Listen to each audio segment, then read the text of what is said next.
목자들에게 전해진 복음이라는 제목으로 우리 성탄절 주일 말씀 함께 나누겠습니다.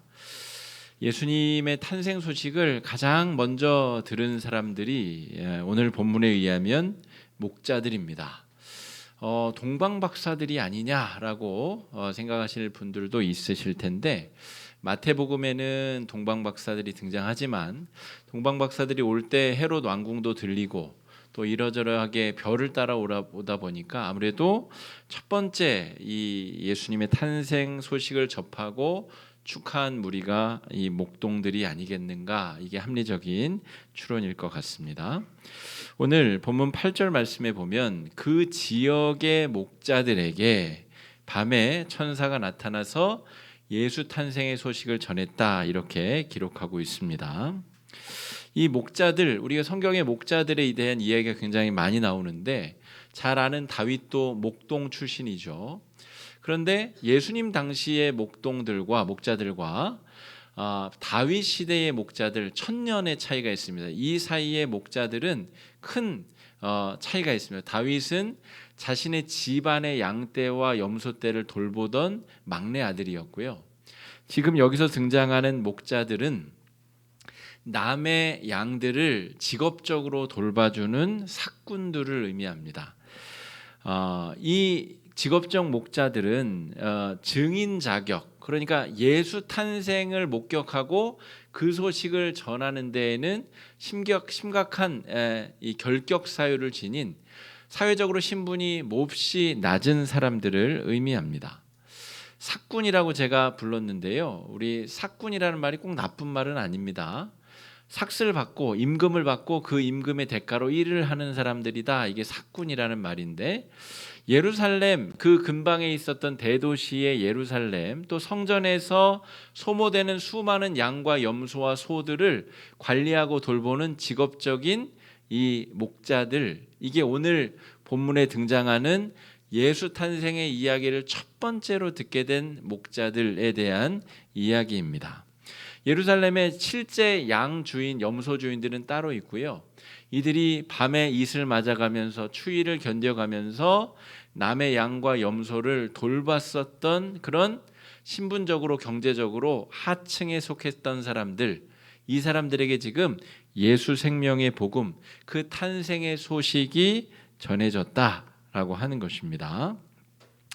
요한복음 10장 12절에 보면 예수님이 이러한 직업적인 목자들, 이 삭군들에 대해서 이렇게 표현하신 적이 있습니다. 앞쪽에 화면이 보이시는 분들은 한번 따라서 읽어보시기 바랍니다. 시작. 삭군은 목자가 아니요 양도 제 양이 아니라 이리가 오는 것을 보면 양을 버리고 달아나나니 이리가 양을 물어가고 또 해치느니라. 그러니까 예수님이 말씀하신 이 직업적 삭군은 당시에 바리새인, 서기관, 대제사장, 이런 종교 지도자들을 비유해서 하신 말씀이고, 실제로 돈을 받고 남의 양을 돌봐주는 삭군들이 존재했다는 말이죠. 근데 이들은 어차피 일당 받고 일하는 것이고 자기 양도 아니니까 그냥 위험에 처하면 양 버리고 도망가 버리는 사람들이다. 이 당시의 바리새인 서기관들이 그런 사람들이다, 이렇게 비유하셨던 내용입니다. 그래서 오늘 예수님 탄생을 처음으로 목격한 이 목자들의 사회적 신분도 낮았고, 그들에 대한 평판은 주로 이러하였습니다. 불성실하고 도둑질하고 빼돌리고 게으르고 무기력하고 무능력한 사람들.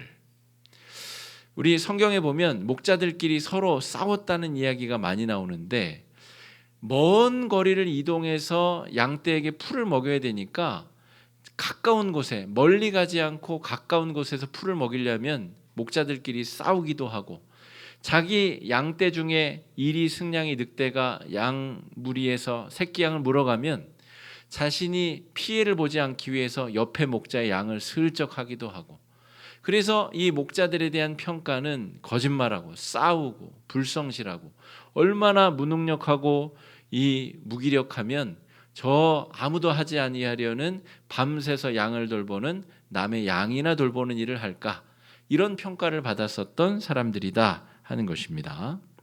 그런데 여러분, 이 성탄의 첫 번째 목격자, 첫 증인들을 왜 하나님께서 이런 신분이 굉장히 낮고 평판이 안 좋은 사람들, 이 목자 그룹을 세우셔서 첫 번째 증인을 삼으셨을까?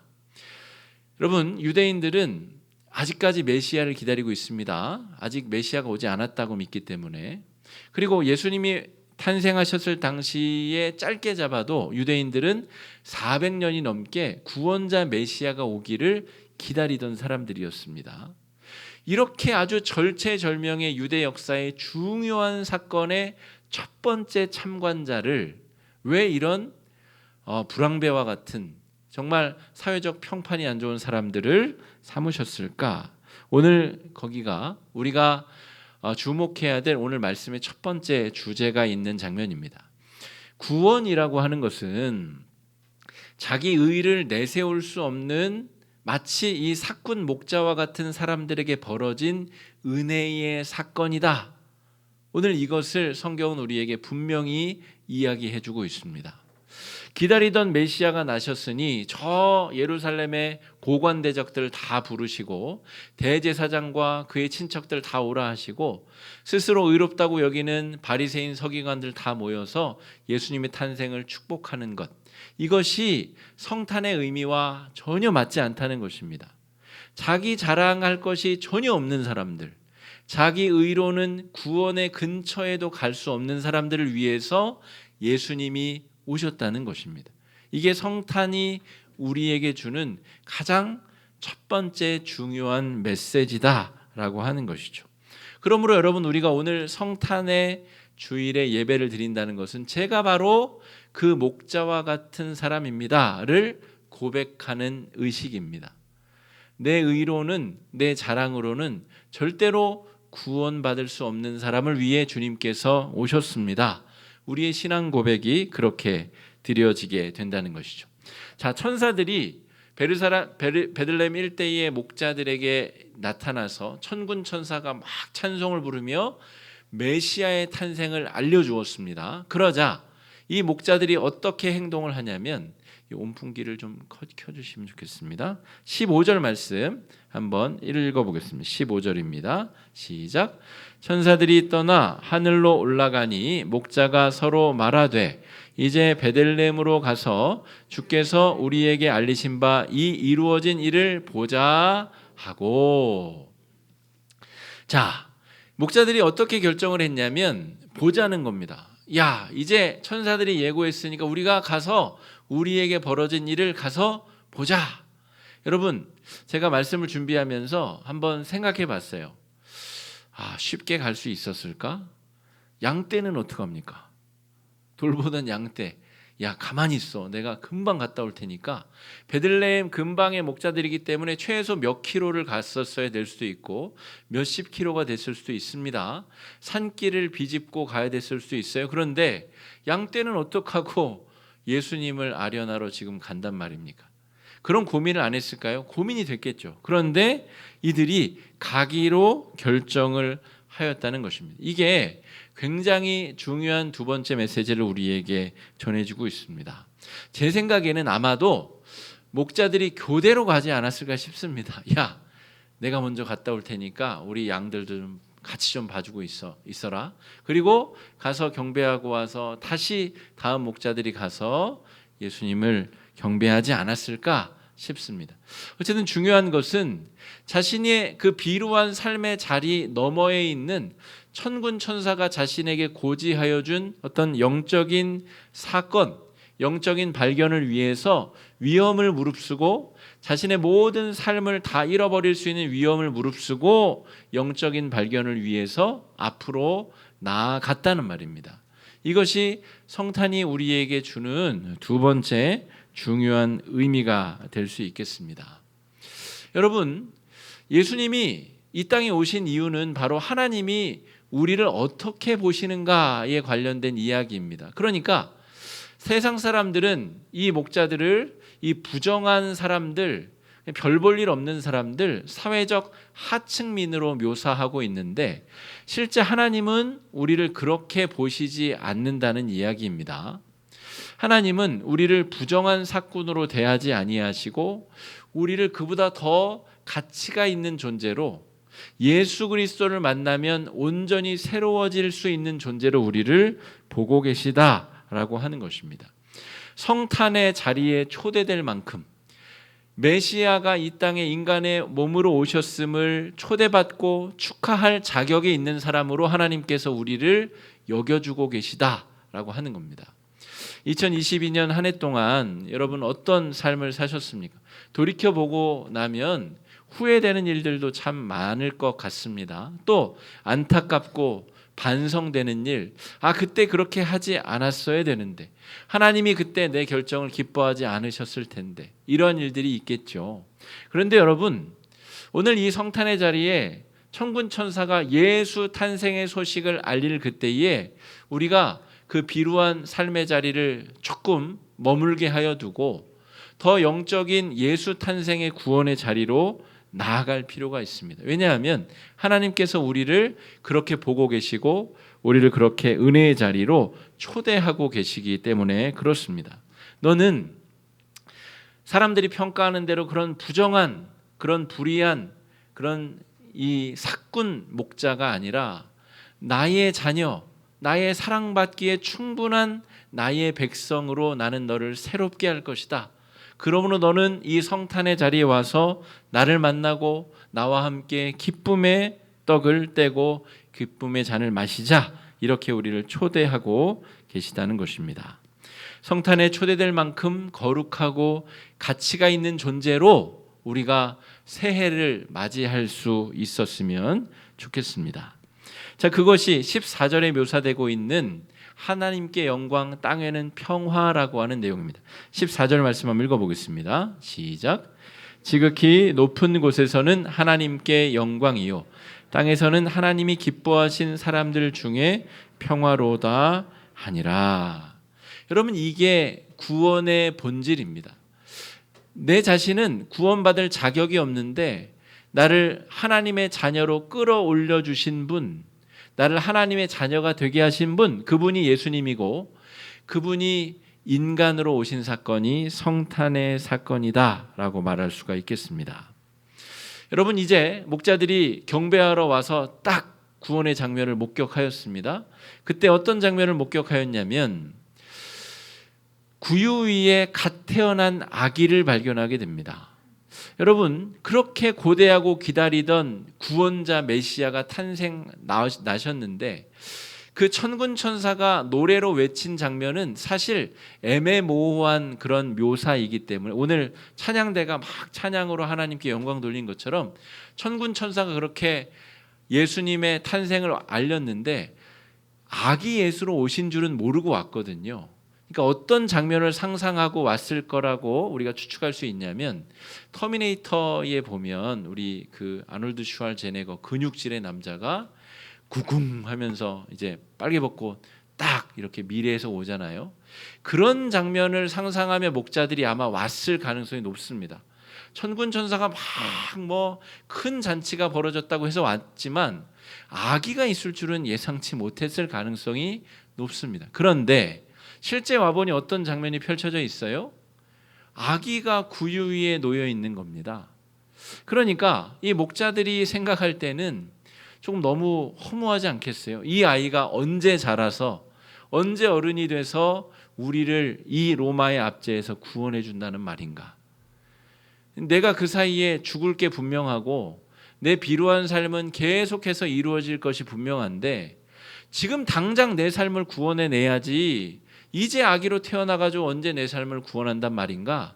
목자들이 그러한 마음이 들지 않았겠습니까? 여러분, 우리가 이 성탄의 귀한 날을 맞이하는 기분도 다르지 않을 것 같습니다.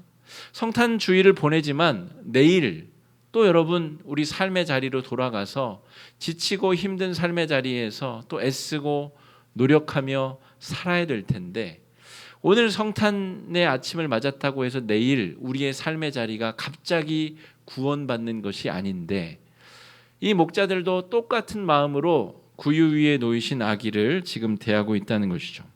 자, 그런데 20절에 보면 목자들이 어떻게 행동하는지 한번 보겠습니다. 20절입니다.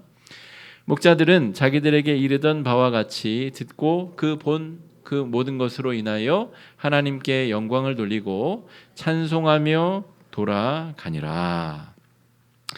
찬송하며 하나님께서 행하실 일을 믿음으로 바라보고 다시 삶의 자리로 돌아갔다는 거죠. 여러분, 그 목자들이 그 날 밤에 또 어떤 삶을 맞이했을까요? 또 찬소리를 맞으며 또 그 밤을 추위와 공포 속에서 양떼들과 함께 지냈을 것입니다. 그러나 그들은 알고 있죠. 하나님의 구원의 계획이 이미 실현되었으며 하나님의 구원의 놀라운 계획이 이 땅 가운데 이루어졌다. 예수님의 탄생을 목격하기 이전과 이후가 전혀 다른 삶으로 이 목자들의 삶이 변화되었을 것입니다. 여러분, 우리가 성탄의 아침을 맞이한다는 것은 이런 것입니다. 마술적인 구원, 뿅 하고 구원이 이루어지는 것이 아니라 구원자가 오셨음에도 불구하고 아직 30년이나 더 구원자가 그때가 다다를 때까지 기다려야 되는 기다림의 구원, 기다림 가운데 하나님께서 이루어 가실 그 구원의 역사를 함께 성숙하면서 맞이하는 구원, 우리가 생각하는 마술적인 짠 구원은 아니지만 하나님이 이끌어 가시는 구원을 우리가 받아들일 필요가 있다는 것이죠. 사도행전 8장에 마술사 시몬이라는 자가 나옵니다. 한번 사도행전 8장 19절 20절 말씀 한번 읽어보실 텐데 읽어보겠습니다. 시몬이 사도들의 안수로 성령 받는 것을 보고 돈을 들여 이르되 이 권능을 내게도 주어 누구든지 내가 안수하는 사람은 성령을 받게 하여 주소서 하니. 이 마술사 시몬이 가만 보니까 사도들이 안수할 때마다 성령이 임하거든요. 그래서 제가 돈을 좀 드릴 테니 그 성령 받을 수 있는 권한 내게도 좀 파시오. 그거 꽤 수입이 짭짤할 것 같은데 내게 특별히 좀 파시오. 이렇게 얘기했다는 것이죠. 구원이 뭔지를 이해하지 못한 채 구원을 돈 주고 살 수 있는 어떤 능력쯤으로 생각하는 사람도 있을 수 있다는 것입니다. 그런데 이 성탄의 아침 목자들을 통해서 우리에게 주는 구원의 참된 비밀은 굉장히 지루할 수도 있고 굉장히 더딜 수도 있고 주님과의 하나님과의 그 만남과 관계가 성숙해가는 구원이다, 이렇게 말할 수가 있겠습니다. 마술적 구원이 아니라 기다림과 성장과 관계를 통한 구원, 이것이 하나님께서 우리에게 주시는 구원의 내용입니다. 저는 아버지가 일찍 돌아가셔서 어렸을 때부터 돈을 많이 버는 게 꿈이었습니다. 사업을 하든 출세를 하든 어쨌든 돈을 많이 버는 게 제 꿈이었는데 하나님께서 전혀 다른 길로 저를 인도하셔서 신학교에 가고 또 목사가 돼서 여러분 앞에 말씀을 전하는 그런 사람이 되었습니다. 그런데 그 모든 과정 가운데 제가 알게 되는 것은 진짜 구원이 무엇인가, 하나님이 나에게 주시고자 하는 구원은 내가 바랬었던 구원과 전혀 상관이 없는데 이 구원이 진짜구나라는 것을 제가 뒤늦게 깨닫게 되었습니다. 내가 바랬던 것은 돈 많이 버는 거였거든요. 그런데 하나님께서 나에게 주시고자 하는 구원은 그런 정도가 아니었다는 것이죠. 그러니까 오늘 목자들이 목도하게 된 이 구원의 장면은 자기들이 생각하고 꿈꿨었던 구원의 모습과 현격한 차이가 있지만 그 구원을 따라서 지루하지만 꾸준하게 그 관계 안에 나아갈 때 우리에게 행하시는 구원의 역사를 경험하게 될 것이다 하는 것입니다. 그래서 정말 중요한 성탄의 의미는 내가 원하는 구원의 방법이 아니라 하나님이 원하시는 구원의 방법을 내가 받아들이고 이해하고 그것을 기뻐하는 것입니다. 목자들에게 구원의 소식이 알려진 이 누가복음 2장의 귀한 복음의 말씀은 우리가 생각하는 내 식대로의 구원이 아니라 나를 향하신 하나님의 뜻, 나를 향한 하나님의 구원의 문이 활짝 열리기를 기도하고 그것을 받아들이고 그것을 기쁨으로 따르는 것, 그것이 성탄을 대하는 우리의 자세여야 되겠습니다. 여러분, 이번 한 주간 송년 주간이 됩니다. 그리고 다가오는 주일은 이제 새해 첫 주일이 되게 되는데, 예수님이 이 땅에 오신 기쁨을 온 마음으로 삶으로 누리시고, 또 내일 비루한 삶의 자리가 다시 시작이 될지라도 우리를 만나기 위해서 이 땅에 오신 예수님과 더불어 구원의 참된 본질과 기쁨을 회복하고 만나시는 귀한 한 주가 되시기를 주의 이름으로 축복합니다. 이 시간에 말씀 의지해서 함께 좀 기도하실 때에, 주님, 우리도 이 목자들이 경험한 주님의 탄생을 목격하는 기쁨이 우리 가운데 있게 해달라고 이 시간에 함께 기도하며 나아가겠습니다. 잠시 기도하겠습니다.